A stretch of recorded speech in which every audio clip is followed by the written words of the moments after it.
वहीं कांग्रेस के राष्ट्रीय प्रवक्ता मुकेश नायक ने बड़ा आरोप लगाया है और कहा है कि बीजेपी बिगाड़ रही है दिग्विजय सिंह की छवि। तो भोपाल से खबर बता दें, कांग्रेस के राष्ट्रीय प्रवक्ता मुकेश नायक ने बड़े आरोप लगाते हुए कहा है कि बीजेपी दिग्विजय सिंह की छवि बिगाड़ रही है। उन्होंने कहा कि दिग्विजय की छवि खराब करने के लिए बीजेपी ने करोड़ों खर्च किए। षड्यंत्र के तहत दिग्विजय की छवि बिगाड़ने में बीजेपी जुटी है। राष्ट्रीय प्रवक्ता मुकेश नायक ने कहा, इस बार कमाल करेगी दिग्विजय और कमलनाथ की जोड़ी। मुकेश नायक, जो कि कांग्रेस के राष्ट्रीय प्रवक्ता हैं, बड़े आरोप लगाते हुए कहा है कि बीजेपी दिग्विजय सिंह की छवि बिगाड़ रही है।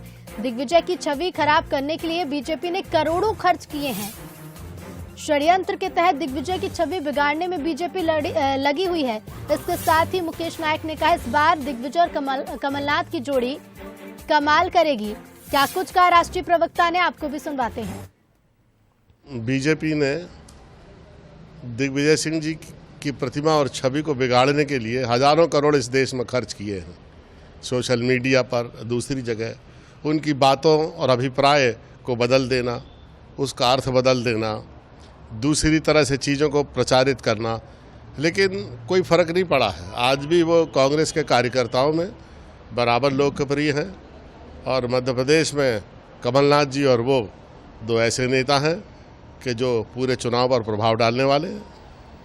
वाकई मज़ा आ गया। मुकेश नायक जी दिग्विजय सिंह जी के बारे में ये विचार कह रहे हैं। इसका मतलब है कि दिग्विजय सिंह जी के बारे में वो चाहते हैं कि और वो एक्सपोज हों और करोड़ों रुपया खर्च करना दिग्विजय सिंह जी के लिए। मुकेश नायक जी कुछ ज़्यादा हो गई है।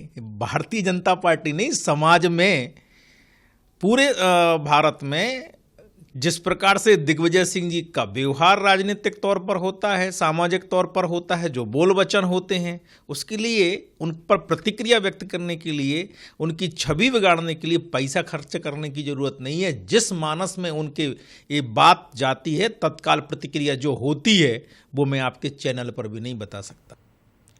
और इसी खबर पर हम और ज्यादा बातचीत करेंगे। एग्जीक्यूटिव एडिटर मनोज सैनी जी हमारे साथ जुड़ रहे हैं। मनोज जी, राष्ट्रीय प्रवक्ता हैं मुकेश नायक, एक बड़ा बयान दिया है। बीजेपी पर आरोप तो लगाए हैं, लेकिन अपने बयान में उन्होंने ये भी कहा है कि इस बार दिग्विजय और कमलनाथ की जोड़ी कमाल करेगी। देखिए, कई दिनों से ये चर्चा चल रही है मध्य प्रदेश में, क्या दिग्विजय सिंह मध्य प्रदेश के अलावा राष्ट्रीय राजनीति में दिखाई देंगे या दिग्विजय सिंह फिर से सक्रिय होंगे। तो मुकेश नायक का ऐसे दौर में बयान आया है जब लगातार भारतीय जनता पार्टी हमलावर है, और वो भी जब ऐसा कोई बयान देते हैं तो मुश्किल कांग्रेस की बढ़ाते हैं। कुछ बयान तो ऐसे जिसमें राहुल गांधी को भी सामने आना पड़ा, लेकिन मुकेश नायक का ये कहना कि हजारों करोड़ रुपए उनकी छवि खराब करने के लिए भारतीय जनता पार्टी खर्च कर रही है, जरूर इसके गहरे सियासी मायने हो सकते हैं। क्योंकि मुकेश नायक यदि ये कह रहे हैं तो इसके पीछे बहुत सारी, क्या कांग्रेस के भीतर की बातें हैं या भारतीय जनता पार्टी को निशाना साधना चाहते हैं। लेकिन फिर ये बयान चर्चाओं में आ गया कि आखिर मुकेश नायक को क्यों ऐसा कहना पड़ा। ये भी सच है कि बीजेपी और दिग्विजय सिंह हमेशा आमने सामने रहते हैं। कई ऐसे बयान हैं जिसको लेकर बीजेपी लगातार हमला उन पर करती है और दिग्विजय सिंह भी हमला बीजेपी और संघ पर करते हैं। पर अब इस बयान के और कितने मायने निकलेंगे, क्या इसका असर दिखाई देगा, ये देखना दिलचस्प होगा। बीजेपी ने साफ कर दिया है कि उनकी छवि के लिए हजारों करोड़ खर्च करने की जरूरत नहीं है। वो तो दिग्विजय सिंह है और जनता उनको जानती है। बिल्कुल मनोज जी, अब इस पर प्रतिक्रियाएं किस तरह से सामने आएंगी और बीजेपी का क्या कुछ कहना होगा, ये भी देखना होगा। फिलहाल शुक्रिया आपका हमसे जुड़ने के लिए। तो उन्होंने कहा है कि बीजेपी दिग्विजय सिंह की छवि बिगाड़ रही है और इसके लिए करोड़ों खर्च भी किए हैं।